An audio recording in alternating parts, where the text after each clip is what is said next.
జరిగింది. మౌలాలి ప్రాంతంలో గోడకూలి 6 మృతి చెందారు. ఈ దుర్ఘటన నుంచి 2 పిల్లలను సహాయక సిబ్బంది కాపాడారు. అపార్ట్మెంట్ కోసం తవ్విన మట్టిని గోడ పక్కన నిల్వ చేయడమే ప్రమాదానికి కారణమని అధికారులు గుర్తించారు.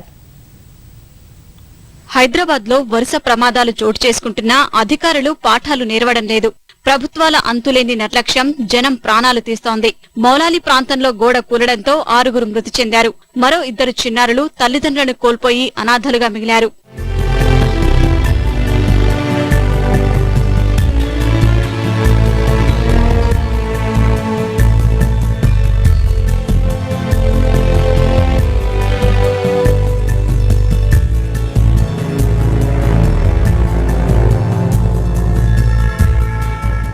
మహబూబ్నగర్ జిల్లా నుంచి వలస వచ్చిన మహదేవ్, వెంకటయ్య కుటుంబాలు కూలీ పనులు, ఇళ్లలో చిన్న పనులు చేసుకుంటూ పొట్టపోసుకుంటున్నారు.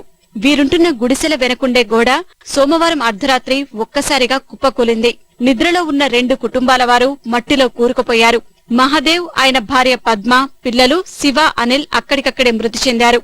మరో కుటుంబంలో వెంకటయ్య, ఆయన భార్య పద్మ ప్రాణాలొదిలారు. కొన్ని గంటల పాటు తీవ్రంగా శ్రమించిన సహాయక సిబ్బంది వెంకటయ్య పిల్లలు అన్వేష్, అనూషను క్షేమంగా బయటకు తీశారు.